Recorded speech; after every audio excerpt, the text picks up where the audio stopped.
Hello friends, स्वागत है आपका मेरे यूट्यूब चैनल हिंदी कानूनी जानकारी में। आज हम बात करेंगे आईपीसी की धारा 410 से लगा करके 414 तक के बारे में, जो कहती है चुराई गई संपत्ति के बारे में। यानी कि चुराई गई संपत्ति क्या होती है, इस विषय में हम जानेंगे। उससे पहले हम ये जानते हैं कि चुराई गई संपत्ति के विषय में दंड का प्रावधान क्यों किया गया है।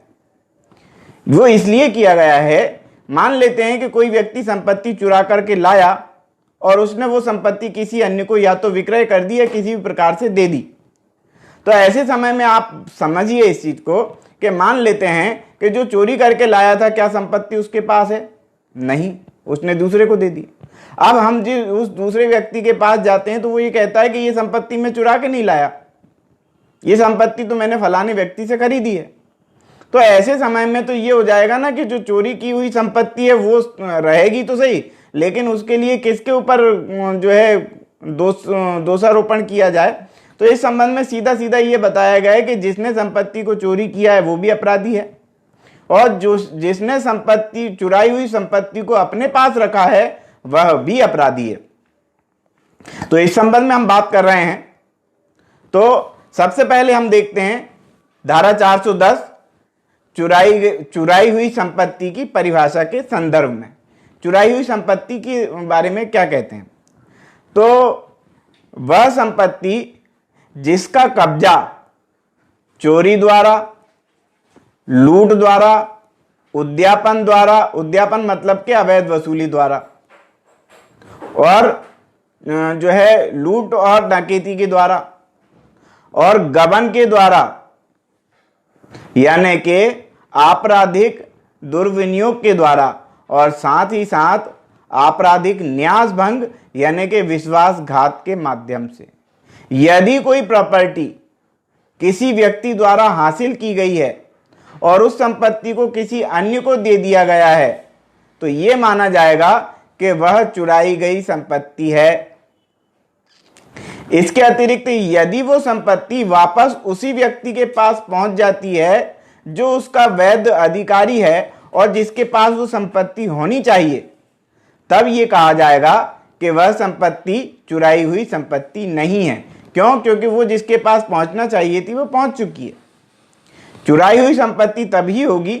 अच्छा, उसके लिए आवश्यक तत्व कौन कौन से हैं ये हमने समझ लिया कि चुराई हुई संपत्ति जो है अभियुक्त के कब्जे में होनी चाहिए, उसके कब्जे में पाई जानी चाहिए। दूसरा यह है कि चुराई हुई संपत्ति जो है वो पूर्व में किसी अन्य व्यक्ति के पास होनी चाहिए। और तीसरा तत्व यह है कि चुराई हुई संपत्ति जो है उसकी जानकारी उस व्यक्ति को होनी चाहिए जिसने उस प्रॉपर्टी को अंतरित किया है, जिसने उस संपत्ति को लिया है अपने कब्जे में।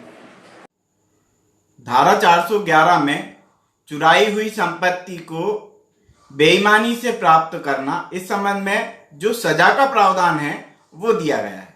यानी धारा 411 के अंतर्गत सजा जो होनी है वो है, यदि चुराई हुई संपत्ति किसी व्यक्ति के पास से प्राप्त होती है तो उसको जो है 3 वर्ष तक का कारावास या जुर्माना या दोनों हो सकते हैं।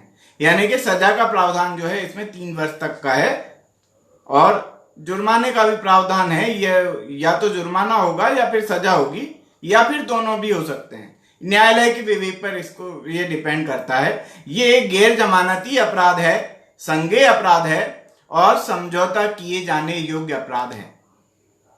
अब हम बात करते हैं, ये तो हुई साधारण चोरी के माध्यम से, मतलब साधारण चोरी हुई हो और वो संपत्ति जो है कब्जे में पाई गई हो किसी के, तो ये धारा 411 के अंतर्गत 3 साल तक का कारावास। लेकिन यदि अपराध की गंभीरता बढ़ती है तो ग्रेविटी के आधार पर, यानी कि गंभीरता के आधार पर, यहां पर सजा का प्रावधान भी अधिक हो जाता है। अब हम बात करते हैं धारा 412 के अंतर्गत सजा का जो प्रावधान है, हम उसकी बात कर रहे हैं। तो धारा 412 में क्या है? ऐसी संपत्ति जो डकैतों से हस्तांतरित की गई हो को बेईमानी से प्राप्त करना। यानी कि वह व्यक्ति ये जानता है कि यह जो है चोरी की संपत्ति है, जो संपत्ति का अंतरण कर रहा है, खरीद रहा है या जो भी कर रहा है, संपत्ति वो ले रहा है, वो जानता है कि ये जो है चोरी की संपत्ति है और ये डाकू जो है डकैती करके इस संपत्ति को लेकर के आए हैं, और इसके बाद भी उस संपत्ति को वो रखता है जो डकैती करके लाई गई संपत्ति है। तो ऐसे समय में सजा का जो प्रावधान है वो बढ़ जाता है यानी कि गंभीरता बढ़ी और सजा भी बढ़ जाती है।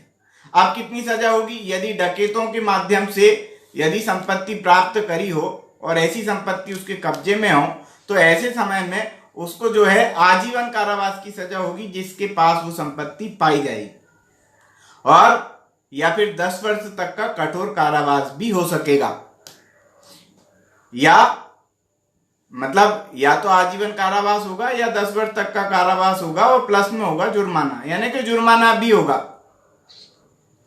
यानी कि ये न्यायालय के विवेक पर डिपेंड करता है।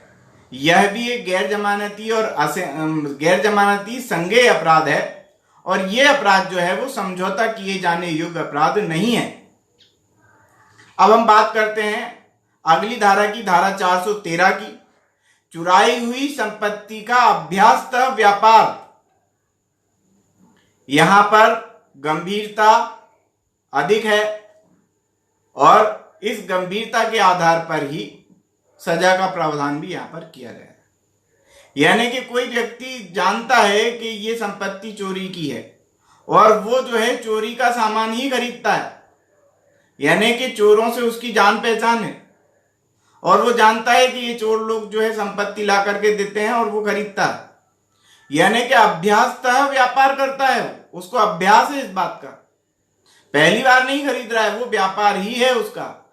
अब ऐसे समय में यदि कोई इस प्रकार का व्यापार करता है, आपने देखा होगा चोर बाजार वगैरह आपने सुना होगा फिल्मों में, तो ऐसा समझिए आप कि यदि कोई अभ्यासतः इस प्रकार का व्यापार करता है, चोरी के सामान को खरीदने बेचने का काम करता है, तो उसको जो है सजा होगी आजीवन कारावास या फिर होगा 10 वर्ष का कठोर कारावास और जुर्माना।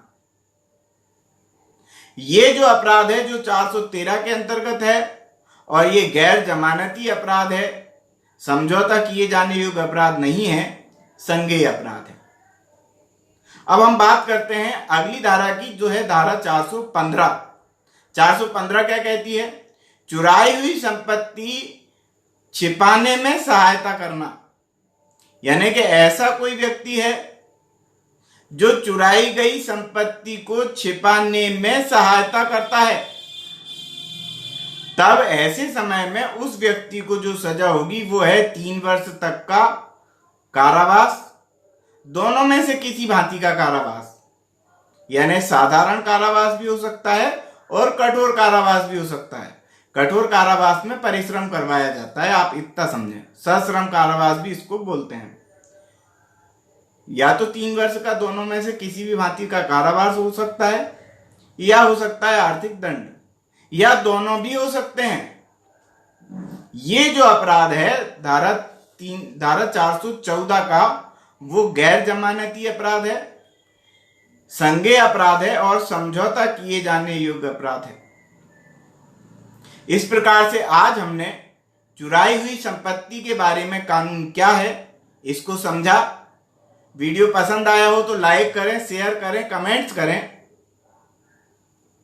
और वीडियो को सब्सक्राइब भी कर लें ताकि अगली वीडियो का नोटिफिकेशन आपको तुरंत मिल सके। वीडियो देखने के लिए धन्यवाद। और इस प्रकार की कोई सहायता चाहते हैं तो कमेंट्स बॉक्स में जरूर लिखें।